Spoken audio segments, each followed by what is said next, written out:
gudoomiye ku-xigeenka labaad ee baarlamaanka Soomaaliya Mahad Cabdalle Cawad oo howlo shaqo ku jooga magaalada Nairobi ayaa waxa uu sheegay in dastuurka Soomaaliya uusan haba yaraatee gacanta ugu jirin xukuumadda iyo baarlamaanka toona ee hay'adaha shisheeye ay maamulayaan. waxa uu sheegay aragtiyada la xiriira in dastuurka qaabka loo qabyatirayo oo shacabka Soomaaliyeed ee gudaha iyo dibadda ay dhiibteen ay hay'adaha qaramada midoobay aysan soo gudbin qaabkii loo baahnaa. waxana uu sheegay in dastuurku yahay mid ay hay'aduhu maamulayaan. dhanka kale gudoomiye ku-xigeenka labaad ee baarlamaanka Soomaaliya Mahad Cabdalle Cawad waxa uu farta ku gaday oo uu dhaliilay shirka la filayo in uu ka dhaco dhamaadka bishan magaalada Baydhabo oo ay isugu imaanayaan dawladda dhexe iyo dawladaha xubnaha kaas oo laga hadlayo kheyraadka Soomaaliya iyo dastuurka Soomaaliya. waxa uu sheegay in shirkaasi uusan ahayn mid masiirkiisu ku filan yahay in go'aano saas oo kale lagu gaaro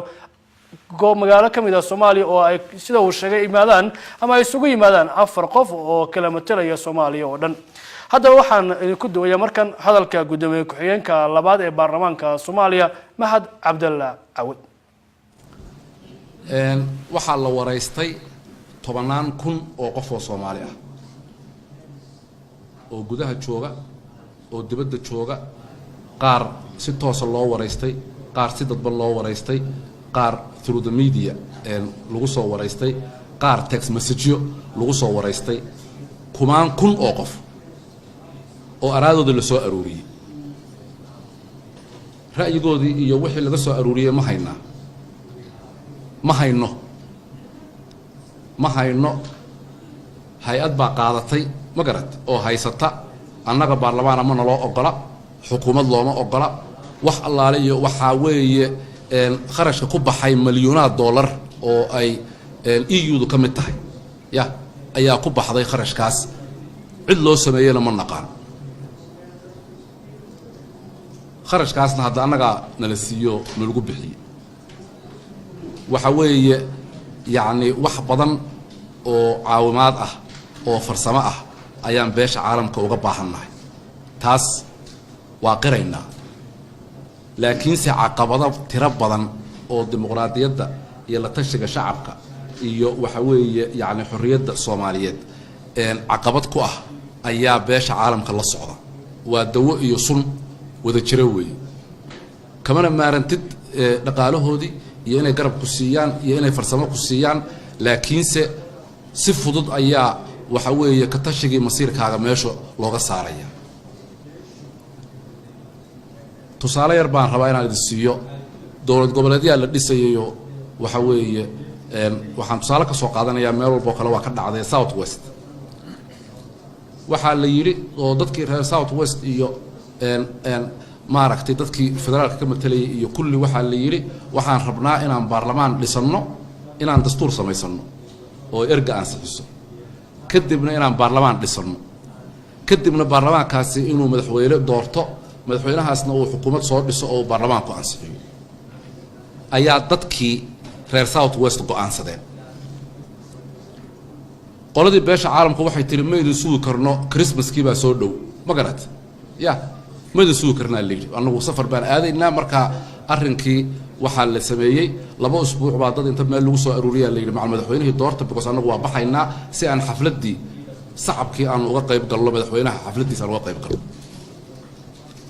ilaa hadda dastuurkii South West si uu yahay waa la garan la'yahay. mandate-ka hadda hadduu dhamaado dastuurkii kuma qorna cid allaale cid dooranaysa lama yaqaan. ilaa waagii baa qarjacadaas dhowr qof oo Christmas aadaya awgood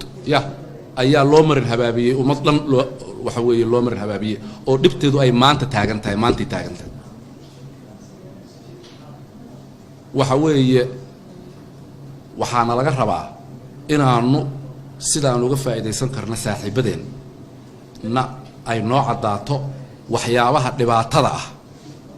oo mushkiladda ah oo dowladnimadeennii iyo dadnimadeennii halista ku ah. annagu timetable-koodana kuma shaqayn karno, arrimahooda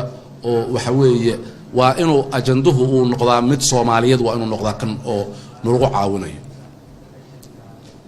laakiinse dastuur oo Boston lagu soo sameeyay annagu ma karayno. intaan ka badan ummadda indhaha cid loogama shubi karo. shacabka Soomaaliyeed waxa weeye waa inaan dadkii matalayay baan nahay, rabitaankooda waa inaan anagu soo dhuuxnaa. markii ugu horeysay intii uu يعني برلمان كانوا جري أنا وأنتي برلمان سويت شرت الله عرض واتجناي أو حتى حين يردد وحلا ذو يدين ميزانية دودة وهذا جيدين وتي حد يهيد تي حد وجود بيس أي أهيد واللي ميزانية دين وأنت صوا الله بقول أنت صوا كل ساسا أنا ونرد هاي إنكم حيد الله تحب حتى يعني وحلا الله صوا قادر رأي يقول لكن إلا ويديه وحوي سيستم كا ديمقراطيتنا سدا معها شعب كصوماليتنا سدا ما يستاهلان haddaan ka aamusno annagu oo aanu waxa weeye kursiga iyaga aan ayr ilaashano waxa weeye ummadda Soomaaliyeed meesha ay taagan tahay inay ka sii hoos marto mooye kor ma uga soo kacayso waxaan idinka baahanahay in aad arrimahaas ka fikirtaan maskaxdu kulligeen bay nagu wada jirtaa wixii aan qaban oo shacabka Soomaaliyeed aan qaban waa inaanu maya dhihi karnaa si aan noloba xumaan waa inaanu dhahnaa maya walaalo يا ولا ما يوانا دحنا وحتى سي خربني أنا أروح له سيدنا ربنا سيدنا كعنها الروسية عندهم وحوي إن يرى أكتيفيزم عن موتشنو شقدي بنكون قرينا يعني إن برلمان كنا قرينا دستور كان يحرسات كانوا وحنا فريا حل بعنا هي civil society وإن أساس أوضة شقيان صابت لبضوا قاب قاري شعبكم مثلا ما وضع شقينا أنا يسيب السايتو ما وضع شقينا يقولون ميل بيننا حنتان ما أقام فراس تيجي من داوب هي ما قرأت أنا قلنا واحد عندنا NGO يسيب السايتي باس با عردي وريري لكن سواء على الرباع واسكوب بحنا هاي شعب كاس إن لا ترى أو رأي جودة يربطان كود لو حكومة أو وحلا ويديو aan iska kaashano inahaas sidii loo sameyn lahaa ka fikira waxa weeye iskaashiguna halkan ha ka bilowdo dad badan oo waxa weeye ajandayaasha la rabo inaad wax ka qabataan garab idinkugu ah ayaa jira oo Soomaali ah oo ajnabi ah idinkoo taa kaashanaya waxaan idinku dhiirigelinaynaa intan ka badan yaana shacabka Soomaaliyeed sidan lagu fiirsanin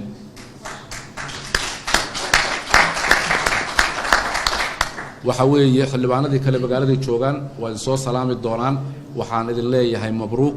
shaqada fiican aad hore u soo qabateen waxaana mabruuq idin leeyahay shaqada aad qaban doontaan hadda waxa ma ila qaban